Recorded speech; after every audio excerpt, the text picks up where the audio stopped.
Hola querida familia, ¿cómo estáis? Bien, ¿cuánto me alegra veros? Traigo saludos de la iglesia hermana así de quita. ¿No?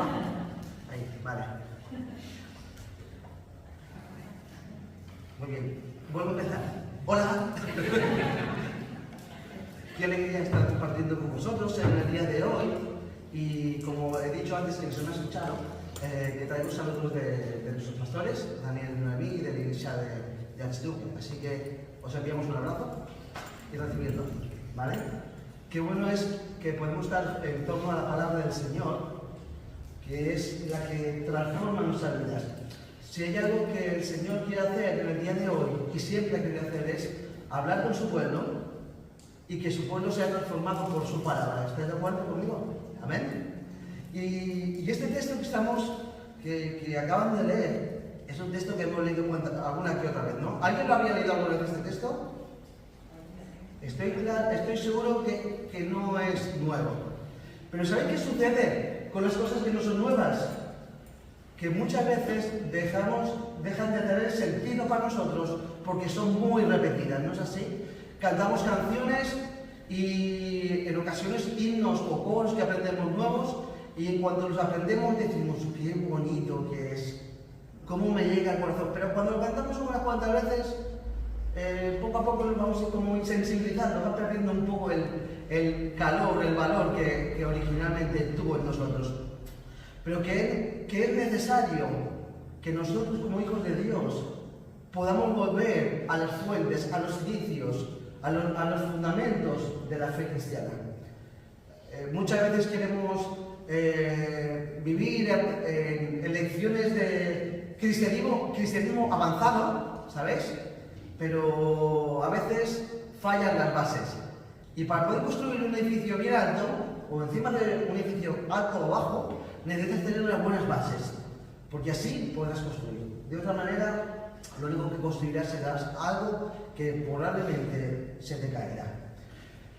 El texto que han leído ahora Eric, gracias, tiene como título, la meditación esta es llamados a un propósito mayor.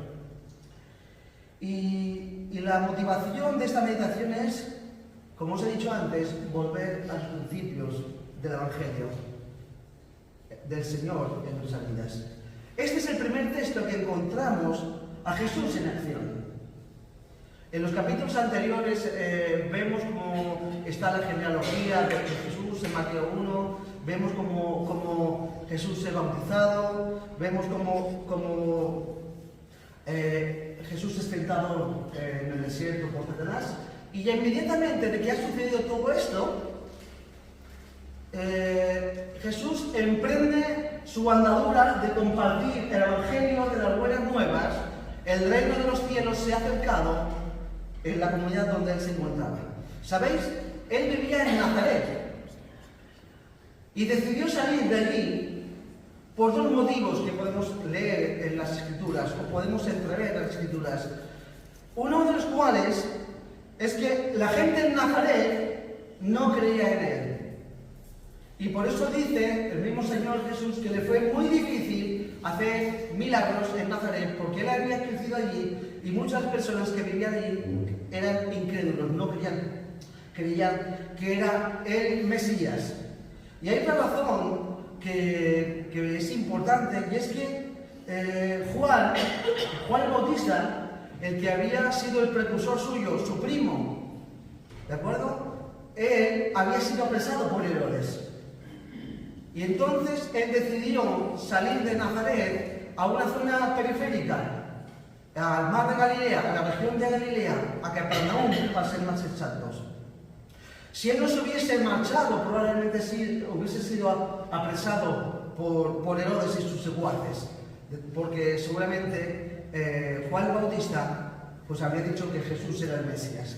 Así que lo que hizo él fue marcharse de esa tierra. Pero sí que hay algo que podemos notar en los versículos anteriores a los que he leído, es que Jesús salió cumpliendo la palabra del profeta Isaías, que dice.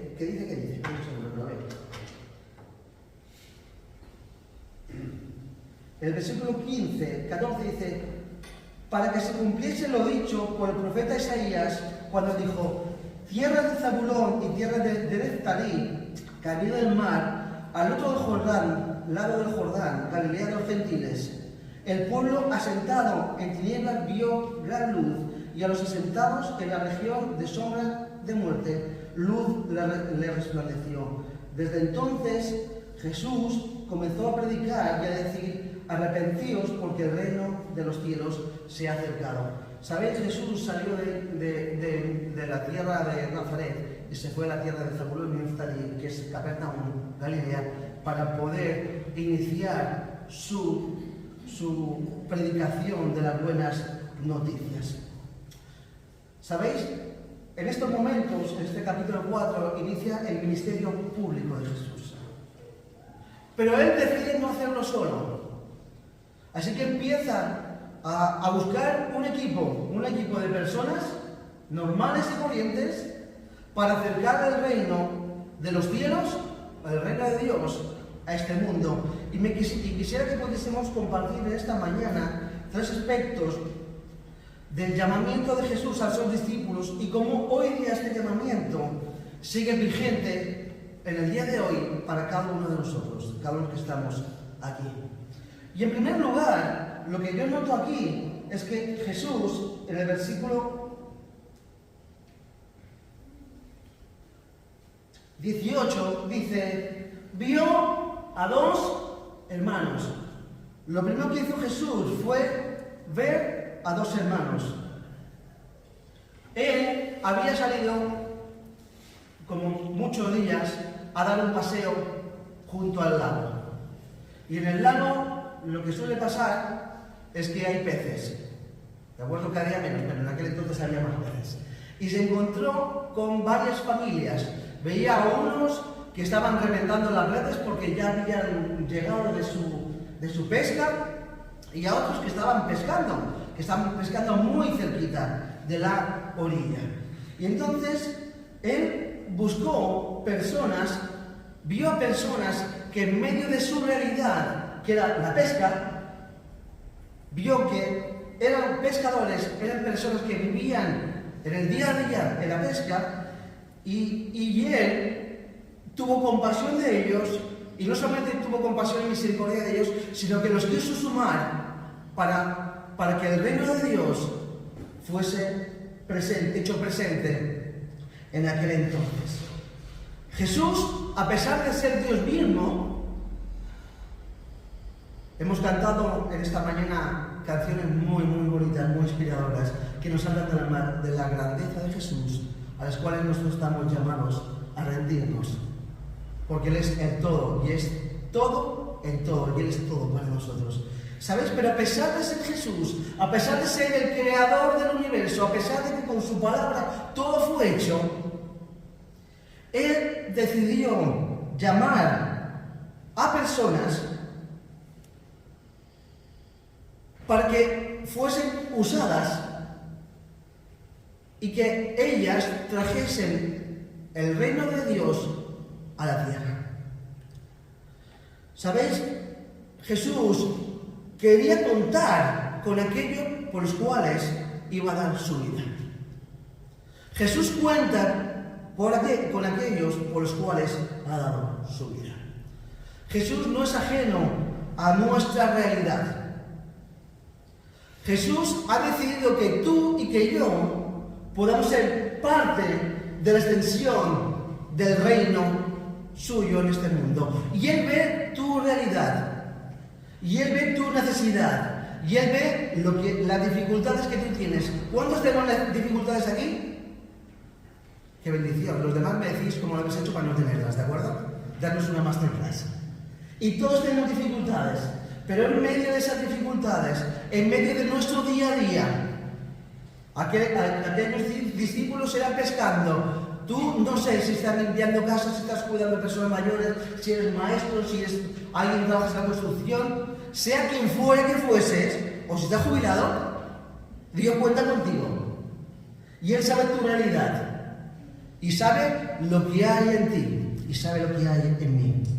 Pero Él cuenta con nosotros para que podamos ser parte de su reino en este mundo. ¿Sabéis? Cuando dice Jesús vio, el texto griego es jorao, y no sé griego, ¿de acuerdo? Pero fui a la escuela y me dijo que jorao significa discernir claramente, fijarse en estas personas. Así que Él toma la iniciativa, Él viene a buscarnos. Y la invitación de hacerse discípulo, ¿no? O alguien que aprende es observarle de cerca, observar a Jesús de cerca a diario. Al hacer esto ellos aprenderían más de lo que piensa Jesús. También se acostumbrarían a la manera de ser de Jesús. Y sin duda, y sin darse cuenta, acabarían hablando como Jesús, como su maestro, sus gestos, su manera de hablar a la gente, ver cómo confronta los problemas y también cómo confronta la oposición. Pero esto ocurriría lentamente. Ellos harían como Jesús, en pensamiento, en palabra y obra. Es lo que significa ser discípulos. Ser discípulos es alguien que sigue. Pero ellos, en el camino de seguimiento de Jesús, ¿voy bien de rápido? ¿Voy bien de rápido o muy rápido? Vale. Digo porque parece que voy muy rápido, o yo lo siento así. No, vale, perfecto. Entonces, sin duda que en el camino de seguimiento de Jesús se encontrarían con muchas dificultades. Vivirían tiempos donde habría personas que no creerían en ellos, donde serían echados de las casas, donde no disfrutarían del goce de tener una familia cerca, porque habían decidido seguir a Jesús.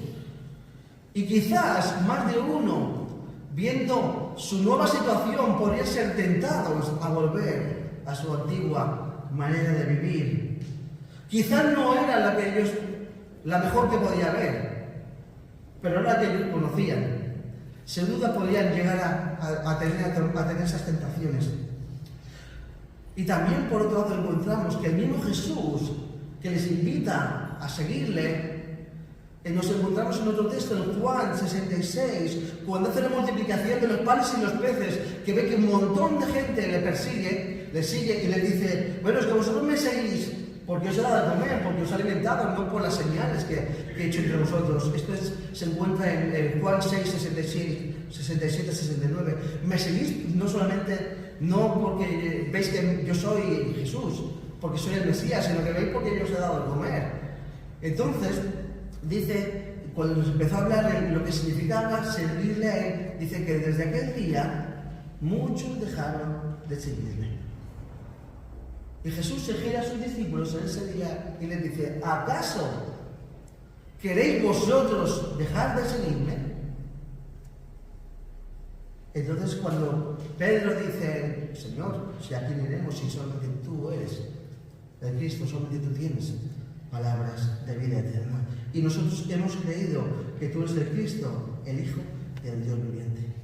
¿Sabéis? Hoy día el llamado de seguir a Jesús sigue vigente.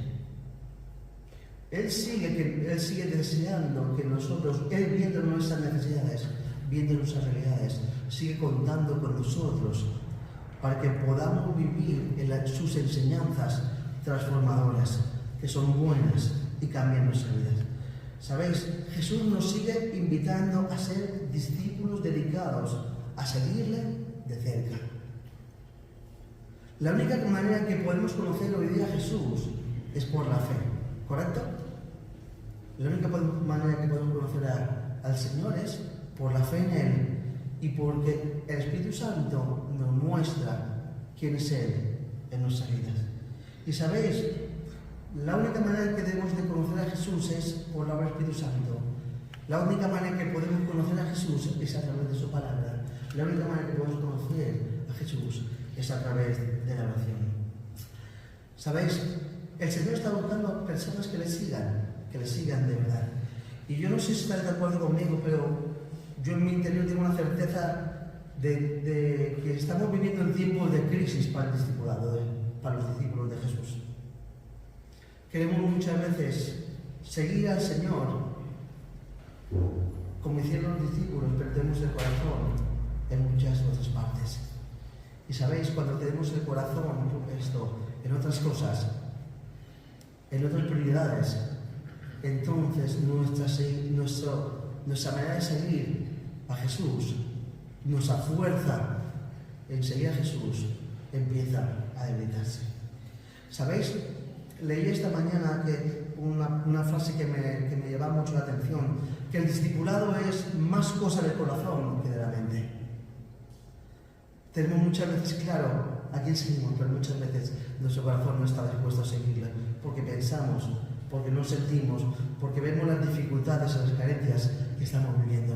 Pero el Señor quiere en esta mañana levantarnos, quiere enamorarnos para que podamos seguirle y seguirle bien de cerca.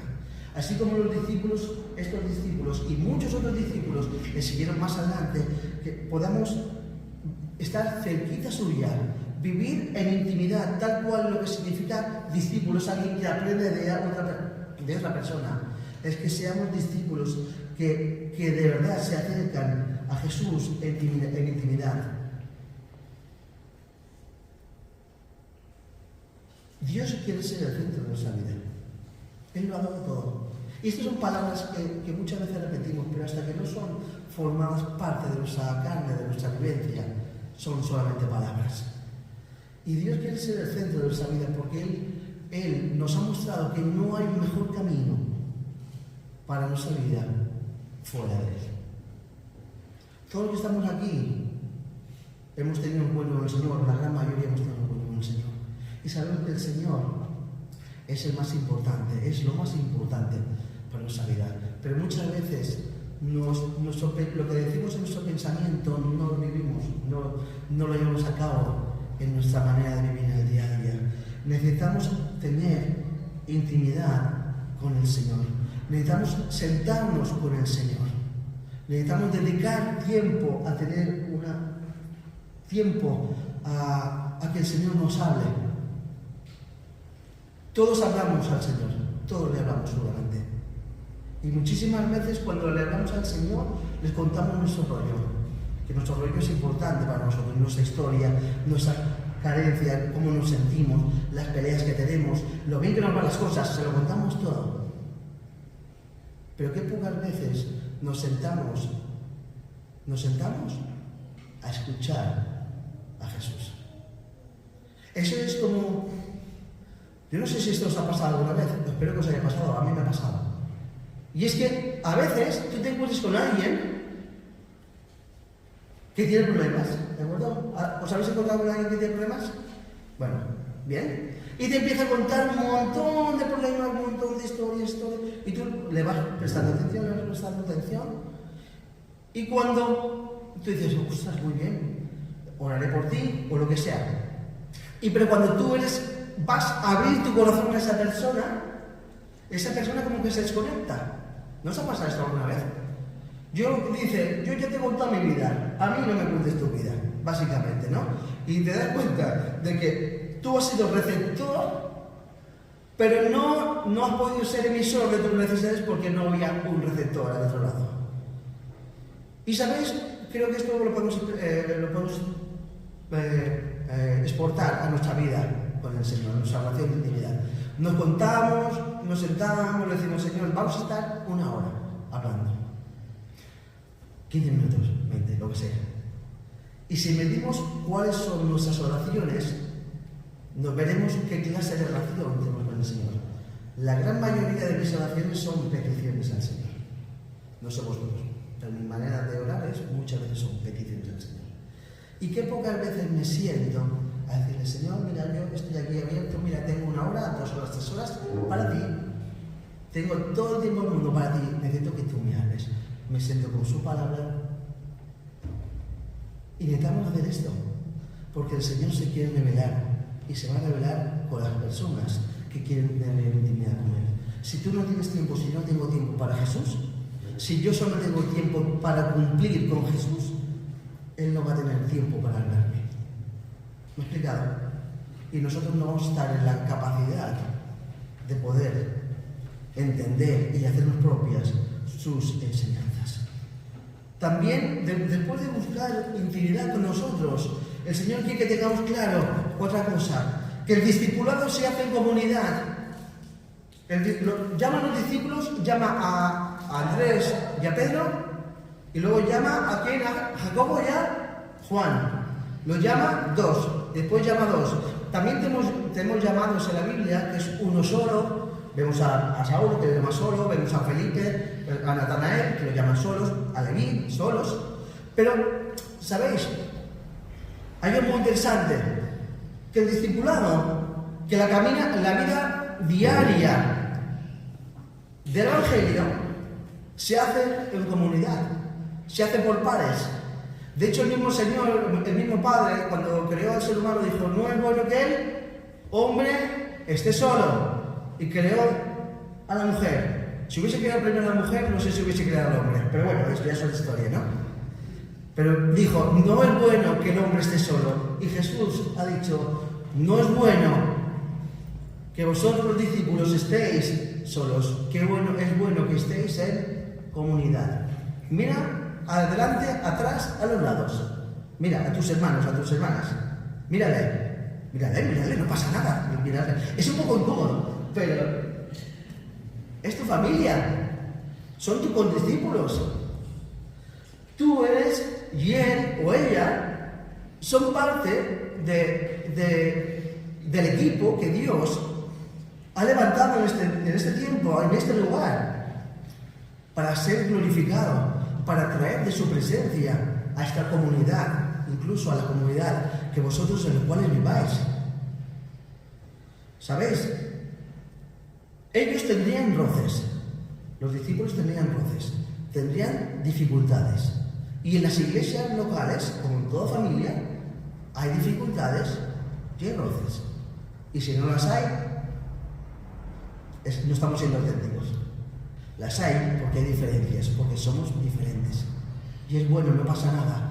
Pero lo bueno que hay es que somos una familia del Señor, que somos unos partes de nosotros, somos miembros los unos de los otros, que el Evangelio no se vive en solitario, sino que podemos y estamos llamados para bendecirnos los unos a los otros. ¿Amén? El discipulado no se hace solo. La vida cristiana no se hace solo. No podemos vivir un evangelio solitario. De hecho, cuando Jesús partió, ellos siguieron estando juntos. Más acertadamente o menos acertadamente, ellos siguieron estando juntos. Y esto es muy básico, que nosotros somos discípulos de Jesús. Y estamos llamados a vivir en comunidad.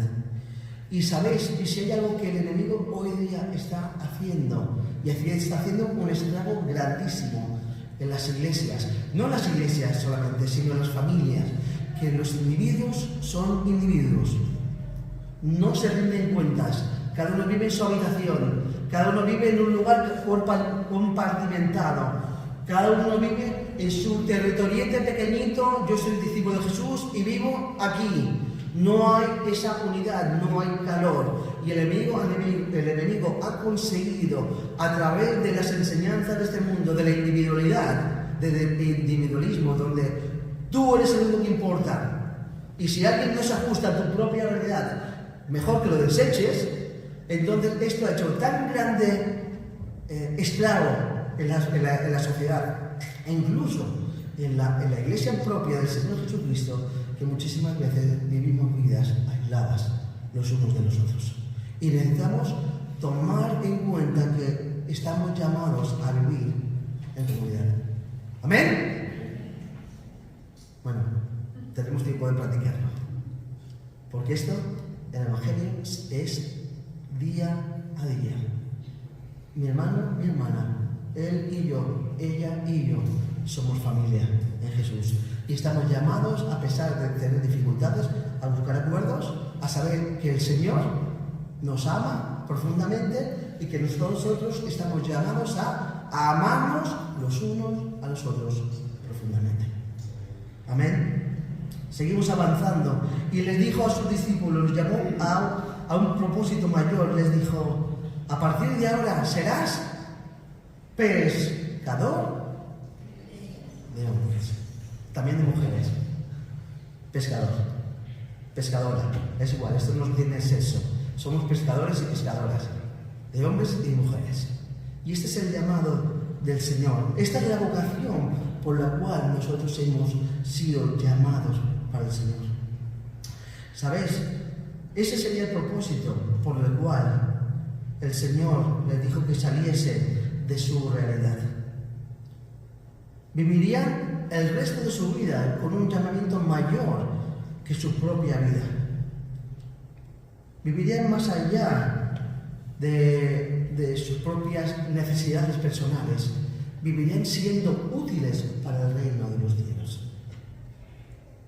¡Qué pasada! Ser útil para el reino de los cielos. Tú, nosotros, vosotros, ellos, yo, somos útiles para el reino de los cielos.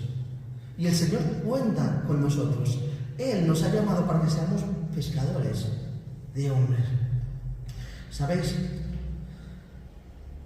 Vivirían su vida implicados en este llamamiento. En este llamamiento, que era un llamamiento radical, de implicación total. Un llamamiento que les costaría su vida. A muchos de ellos les costaría la vida.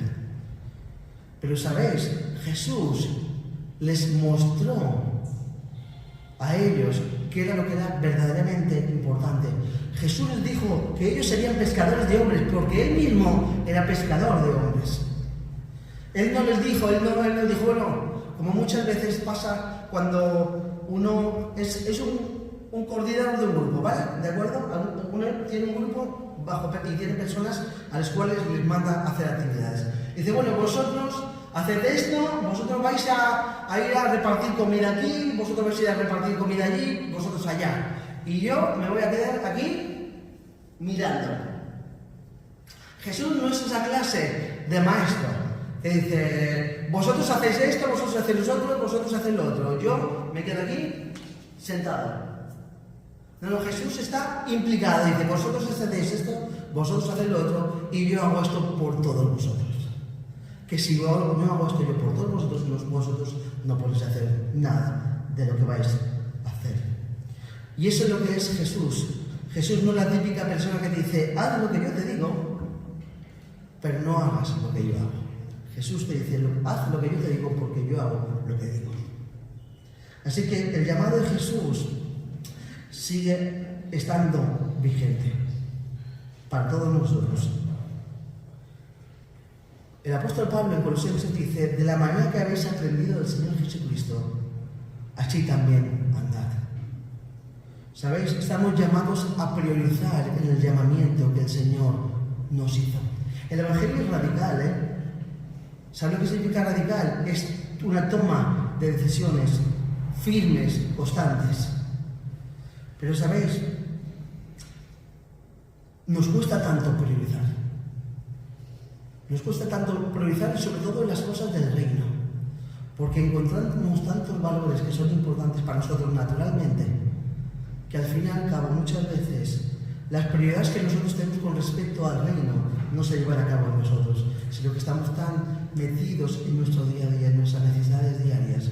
Pero el Señor quiere que levantemos nuestra mirada al cielo, que pongamos nuestra mirada en el Señor, que busquemos el reino del Señor primeramente, y que podamos vivir esa novedad de vida, que podamos vivir en prioridad del Evangelio, en pro del Evangelio. Así que necesitamos en el día de hoy vivir con un propósito mayor que el vivir para nosotros, para nuestras vidas. Estamos llamados a vivir por y para el Señor. ¿Sabéis? La recompensa de vivir para el Señor es una vida plena, una vida llena, con dolores, con tristezas, pero con plenitud. Con plenitud porque sabes que estás haciendo lo que tienes que hacer. Porque conocer a Jesús, ser salvado por Jesús, tener un destino nuevo, eterno, y tener una vida plena hoy día no tiene valor, no tiene precio. Muchos de nosotros conocemos al Señor quizás de adultos, Y podemos reconocer que nuestra vida antes de conocer al Señor iba para este camino, pero después de que conocimos al Señor, iba para otro camino y no volvemos al camino anterior. Seguimos caminando en el camino que el Señor nos ha marcado.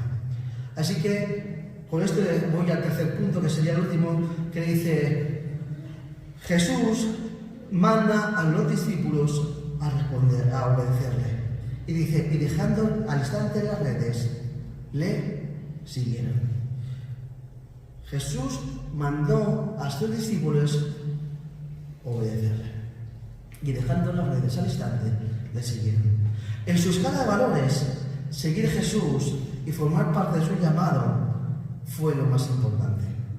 Eso no había duda.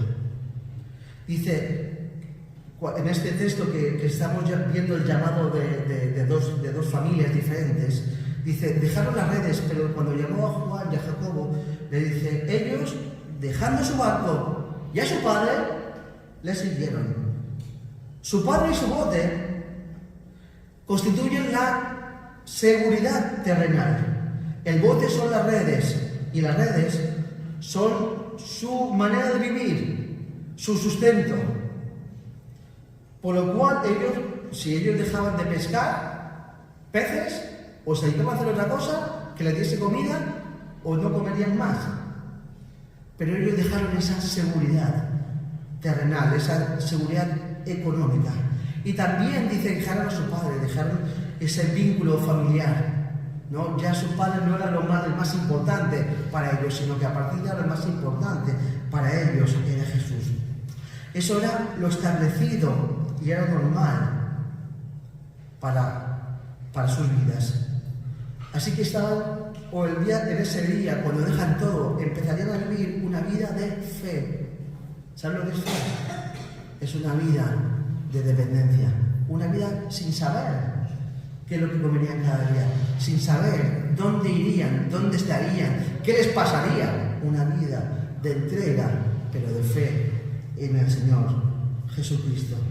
No tenían un salario mensual, no sabían nada de lo que sucedería con ellos, no tendrían comodidades, pero estarían en el propósito de Dios para con sus vidas.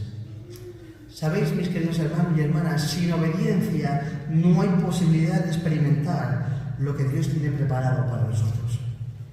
Sin obediencia, el reino de los cielos no se habría implementado en la tierra. Si Jesús no hubiese sido obediente al Padre, no hubiese venido a morir a la tierra. Si los discípulos no hubiesen sido obedientes al llamado de Jesús, tampoco hubiese habido una iglesia. Dejarlo todo y seguir a Jesús le permitió ser testigos de lo que el Señor haría en medio de su pueblo. Y si no hubiesen dejado todo, no hubiesen sido testigos de lo que Jesús quería hacer. En Mateo 8, 18 al 22, vemos un apartado que se llama excusas. ¿De acuerdo? Excusas. Y dice así: los que querían seguir a Jesús. Viéndose Jesús rodeado de mucha gente, mandó pasar al otro lado. Y vino un escriba y le dijo: Maestro, te seguiré a donde quiera que vayas. Y Jesús le dijo: las zorras tienen guaridas y las aves del cielo nidos, mas el Hijo del Hombre no tiene donde recostar su cabeza. Otro de sus discípulos le dijo: Señor, permíteme que vaya primero y entierre a mi padre. Y Jesús le dijo: sígueme y deja que los muertos entierren a sus muertos.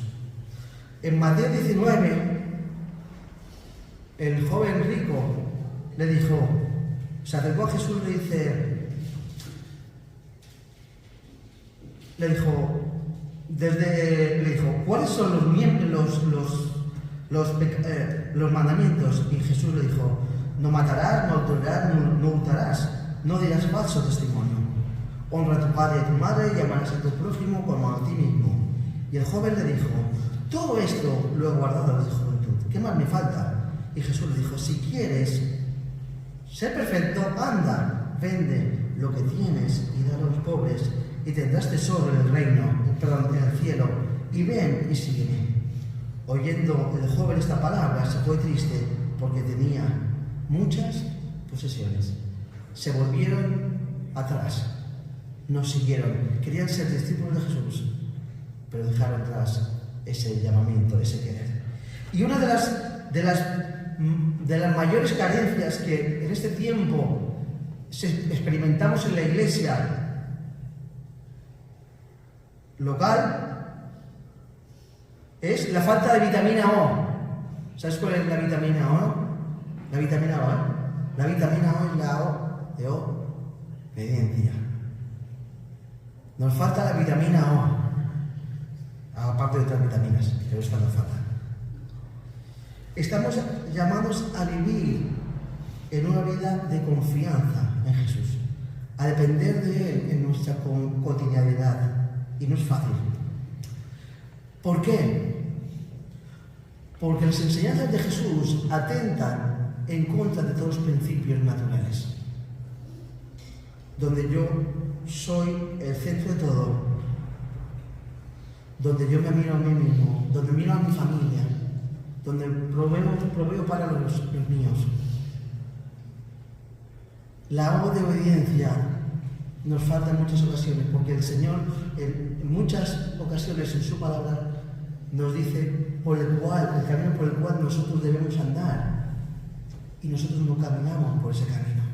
Estamos metidos en líos, y el Señor nos dice: lleva a cabo la palabra mía, que es vida. Y nosotros decimos: no, Señor, yo tengo un mejor plan que el tuyo. ¿Cuántos le hemos propuesto al Señor planes alternativos al suyo? Y casi siempre nuestros planes alternativos son fracasos, están frustrados. Estamos llamados a vivir en obediencia al Señor. Tenemos excusas para todo. Además, somos expertos en poner las excusas.